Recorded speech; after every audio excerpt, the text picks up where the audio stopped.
Unfortunately, you know the first and last one, and because of that concern, our government has sent us over here and various delegations comprising of all party members of parliament to different parts of the world, so that the world knows the threat which India has been facing from last so many years.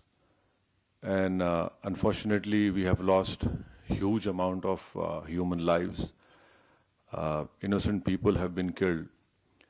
And the fact of the matter is that this problem emanates from Pakistan only.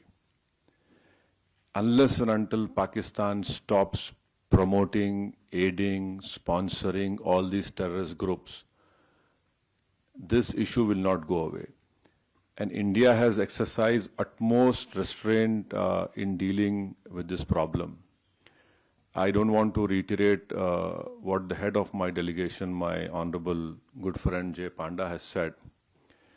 But please understand that India has exercised utmost restraint. Even after the Pahalgam attack which took place, in which 26 tourists have lost their lives. And please, understand the enormity of this massacre which took place.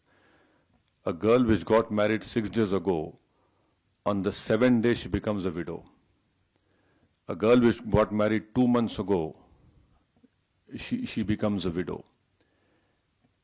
India has all the wherewithal, and inshallah we have all the means to ensure the safety of not only the Indians, but anyone who lives in India.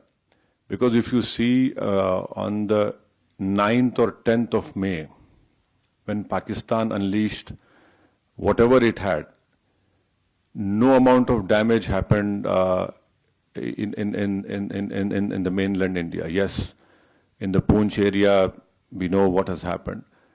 But the air defense system,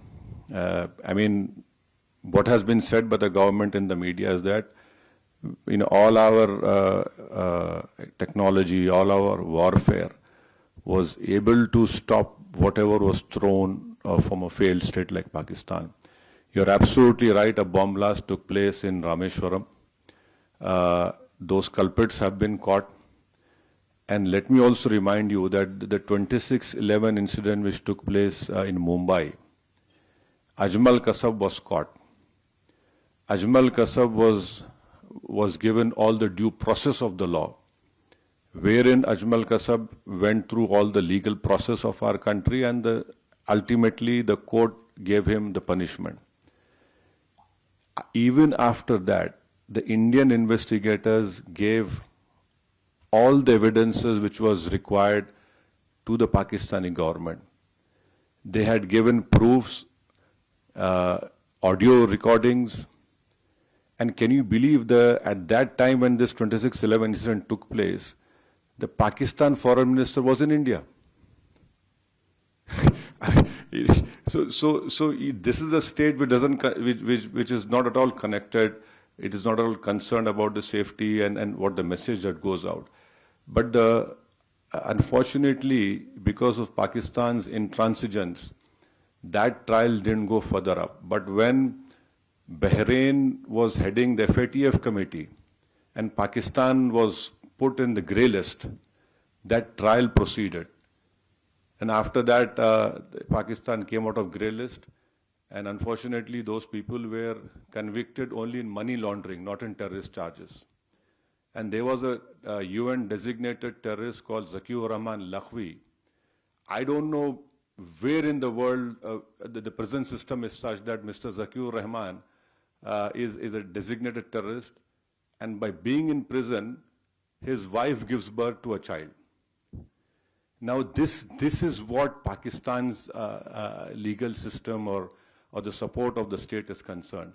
So I can only assure you, with all the responsibility, that our government has taken all the steps to protect the life and limb of every Indian, and this government has made very clear. you next time you take up this misadventure, it will be beyond what they are expecting. See, we don't want to reply in that way, but there is a limit to the patience of the Indians. You cannot go on and come into India and kill people. You cannot place bombs. The first terrorist suicide bomb took place in front of Jammu Kashmir Assembly. And you had Uri, Pulwama, and last year in July, terrorists had went and shot these Hindu pilgrims who were going in that particular bus. 7 people were killed.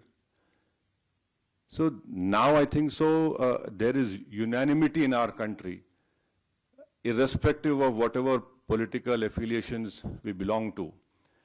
Yes, we have political differences, but when it comes to the integrity of our country, it is high time that the neighboring country understands. And I would hope and request that the Bahraini government would help us in bringing back Pakistan grey list of FATF.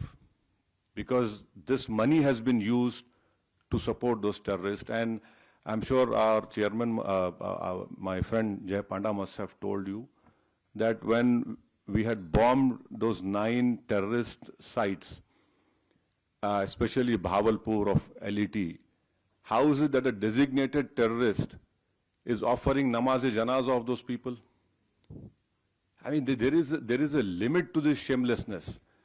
So you can be rest assured, and your family is our family. We understand your concern, but inshallah, hopefully, we will see the end of this menace very soon.